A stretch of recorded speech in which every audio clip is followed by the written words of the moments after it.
YouTubers, and welcome to another Doctor Who custom video. Now, I haven't done one of these in quite a while because I've been busy making my stop motion series and stuff at college and rehearsals and auditions and all this sort of thing. So in my spare time I have been trying to do a bit of customizing, and I've done this figure, which wasn't planned originally, but I thought it would be quite fun to do and fun to use in a video. And so here it is. It is Commander Azaxyr from the Monster of Peladon, or an Ice Lord, depending on what you want to call it. Now, those of you who are members of forums like Outpost Who or Gallifrey Base may have seen this before. If you go to the custom figures section on those forums, I'm known as Cyber. I don't post much, but I'm on there from time to time. So I'll just explain what this figure was and how I changed it into what it is now. So originally it was a 10th Doctor with 3D glasses. I suppose you could use just a normal 10th Doctor figure because it is the same figure, just with a slightly different head. The only reason why I used the 3D glasses version was because I had a spare hanging around. So I thought that would be quite a useful way of using the spare figure. So to begin with, I removed the jacket on the David Tennant figure, just pulled it off, chucked it away. I then chopped off most of the forehead and the sort of the back of the head on the Tennant figure. And then, in order for me to create the shape of the Ice Lord helmet, which as you can see is like that, I took a spare Cyber controller head, that's the Collect and Connect one. So all I really did was take the sort of plastic casing off the brain, stick it on top of David Tennant's head, and just sort of milliputted it on a bit, and that was that. So the next thing that I did were the claws. This was quite simple. All I did was chop off the fingers and the thumb off of Tennant, used the hand as sort of like the main piece, and then just added milliput on both sides to create the claws. After that, I went back to the head, and where I had put the Cyber controller's sort of cranium piece on, I then covered that with milliput because the shape was slightly too narrow. So I needed the milliput on it just to thicken it out and make it more accurate.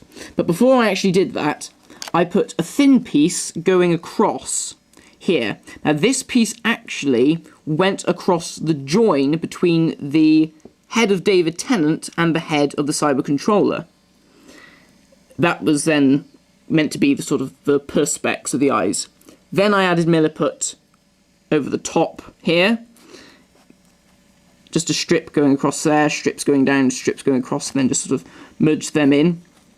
So that created the three-dimensional effect of the Ice Lord's helmet.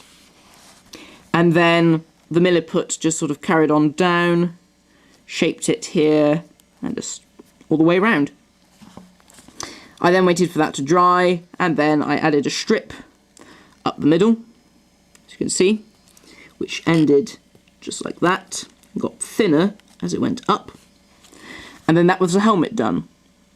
Now, although you can't see it very well in this light, the chin has the sort of pebbled reptilian effect like the original makeup.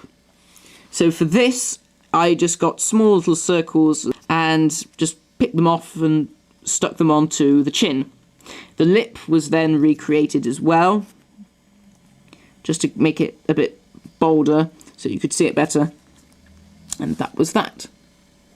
Next thing that I went on to do were the boots. Now, the boots were quite easy. That was really just add some milliput round here to create the defining shape, and then just smudge it in to the leg, and then over the top of the Converse that Tennant wears, just a bit more milliput thinly over the top, just to cover up the fact that that's what they originally were. Note that I kept in the creases all across the body of Tennant's suit. The reason I did that was because if you watch the episode or see stills from the episode, you can see that all the creases in the costume. So I wanted to keep that because character options do it with their figures. I mean, the Zygon is a prime example of that. So I wanted to keep that idea sort of going. Then I made the belt. That was simple enough, just a strip all the way around. Then I used a safety pin to slice some lines down it to define the little squares of the pockets. I then just dotted some holes in with a safety pin, which were then painted yellow. And then this here was just a circle of milliput, just plopped on. Then the legs and the arms had these thin strips added of milliput, and they were just stuck over the top. Because if you look at the pictures, he's got like these little protruding parts. Once that had been done, I then moved on to the cape, which was one of the more difficult parts of the figure. Now, as you can see, the cape is rather glittery, because that's just the way the cape was in Monster of Peladon, and in Curse of Peladon. But it's green because it's the version based off of Commander Azaxyr.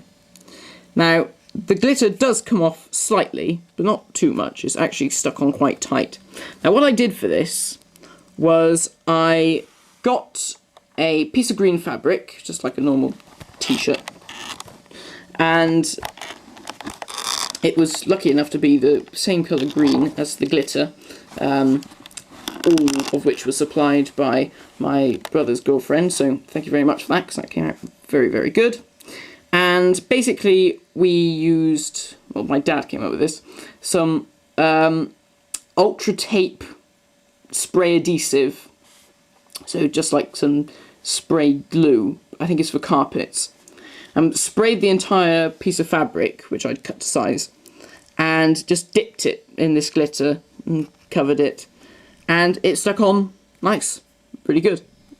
So then I just super glued it to the shoulders of Tennant, and then that's when I went on to do the sort of top piece, the breastplate, and the torso.